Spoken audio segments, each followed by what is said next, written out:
আমি যারা ভ্যান চালায়, রিক্সা চালায় অথবা খেটে খাওয়া দৈনিক দিনে কাজ করে দিনে খায়, সবাইকে অনুরোধ করে বলবো আপনারা রমাদান মাসের জন্য কিছু কিছু কিছু কিছু কিছু জমান।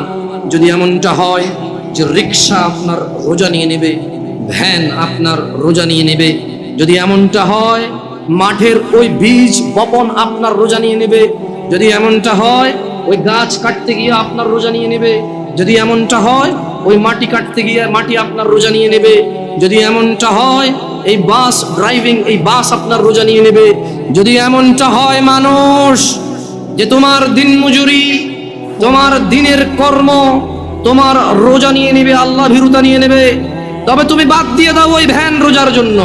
ও এখন বলবে জামশেদ ভাই বড় অযৌক্তিক কথা বললেন, পেট না চললে তখন বুঝতেন। আরে তুমি তোমার মেয়েটা জন্ম হলো বাঁচবে কিনা জানো না, তার জন্য গাছ লাগাও, মাছ পালো, ডিপিএস করো, সুদ ঘুষ হারাম কিচ্ছু তুমি পরোয়া করো না। কবে তোমার মেয়ে বড় হবে এই আরেক বেটার সাথে ভেগে যাবে, নাকি তোমার কথা মতো বিয়ে করে তোমার খরচ যেটা তুমি জমাচ্ছ সেই খরচ তুমি করতে পারবে, তাও তো তুমি নিশ্চিত না। তবুও তুমি মাসে মাসে 2000 করে রাখছো কেন? সিয়ামের জন্য কি তুমি প্রস্তুতি নিতে পারো না? ও ভাই, তুমি যদি দিনের বেলা রিক্সা না চালাও দেখবা যে সব লোক রাতে সন্ধ্যায় বের হচ্ছে। ভাই, তোমার দোকান খোলাতে যদি রোজা নষ্ট হয়ে যায় দেখবা তুমি যখন দোকান দিনে খুলবা না তখন রাতেই তোমার বিক্রি হচ্ছে। কারণ মনে রাখবা এই নাঙ্গলকোটবাসী এই আশপাশ থেকে বাজার করে, দিনের বেলা দোকান না পেলে রাতে হলেও করতে হবে। দোকানই এগুলা, মানুষই এগুলো বুঝাইতে পারেনি বোধ হয়। কেন ভয় পাচ্ছ রিজিক? মানুষ।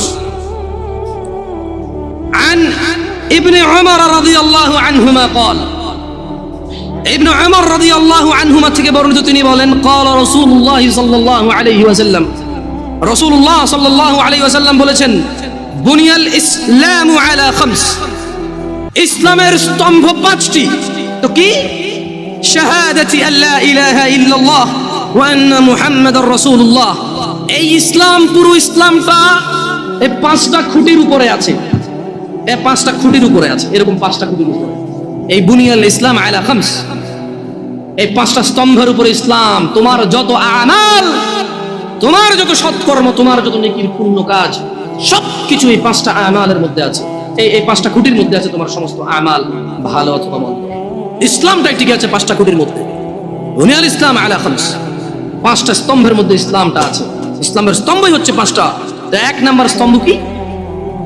পাঁচটি স্তম্ভের মধ্যে একটি স্তম্ভ হচ্ছে আল্লাহকে সাক্ষ্য দেওয়া যে তিনি ছাড়া কোনো মাবুদ ইবাদত যোগ্য, উপাস্য যোগ্য, পরোয়া যোগ্য, ভয় যোগ্য দিতে পারে এমন কেউ তিনি ছাড়া নেই। তিনি ওয়াহাব, তিনি রহমান রহিম, ওয়াদুদ, গফুর, করিম, তিনি সত্তার, জব্বার, তিনি কাহ্হার, তিনি বিচার দিবসের মালিক, তিনি পৃথিবীর মালিক, তিনি আসমান ও জমিনের মালিক। লা ইলাহা ইল্লাল্লাহ, কোনো ইলাহ নেই, কোনো মাবুদ নেই, কোনো হকদার নেই আল্লাহ ছাড়া ইবাদতের, এইরকম সাক্ষ্য দেওয়া এবং তার সঙ্গে সাক্ষ্য দেওয়া যে মুহাম্মদ ইবনে আব্দুল্লাহ সাল্লাল্লাহু আলাইহি ওয়াসাল্লাম, আব্দুল্লাহর পুত্র মুহাম্মদ সাল্লাল্লাহু আলাইহি ওয়াসাল্লাম, আমিনার পুত্র মুহাম্মদ সাল্লাল্লাহু আলাইহি ওয়াসাল্লাম আল্লাহর প্রেরিত বান্দা এবং রাসূল। এই সাক্ষ্য যে দিল সেই ইসলামের একটা স্তম্ভকে দাঁড় করালো নিজের জন্য।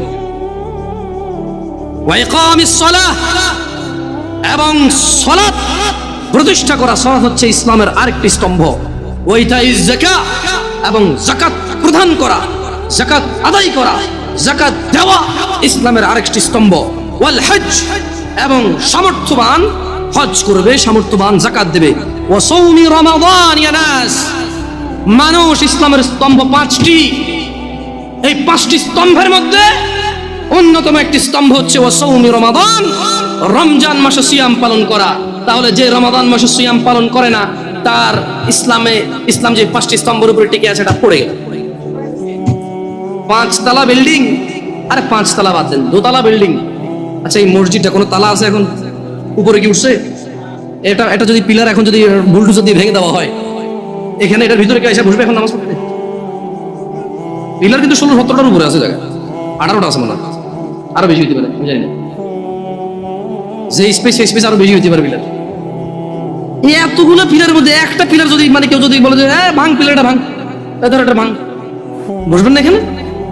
আরে ভাই, 20, 22টা 17, 18 পিলারের মধ্যে একটা পিলার ভেঙে গেলে বসবেন না? ভেঙে পড়বে না। মাত্র 5টা পিলার ইসলামের। কয়টা? নামাজ একটা পিলার, যেটা অধিকাংশ মানুষের ভেঙে ফেলছে নাই। রমাদান এভাবে যে মানুষ ভাঙে, আমি ঢাকা শহর না গেলে আমি জানতাম। ওই যে তাল খাওয়া না দেখলে দেখো, ওয়াল্লাহ আল্লাহর কসম, আমি সৌদি আরবে ছিলাম, মানুষ যেভাবে জনসম্মুখে মুসলমান দাঁড়িয়ে আছে মুখে, আবার তারাবিও পড়ে, চেষ্টা করে মাঝে মধ্যে তারাবি করতে, এক দুই রাকাত 4 রাকাত যা পারে পড়ে। মানুষ যেভাবে সিয়াম মানে তার ইসলামের স্তম্ভটাকে সে নিজে যে ইসলামের উপরে টিকে আছে, সেই ইসলামের স্তম্ভকে যে তার জন্য নিজের জন্য যেভাবে ভেঙে ফেলে, এবং সে স্টিল দাঁড়ায় থাকে মনে করে হ্যাঁ আরে মরে গেলে কোরআন খতম করে দেবে শেষ জান্নাত। এখানে মানুষ কোরআন পড়ে না, খতম করে। শোনো।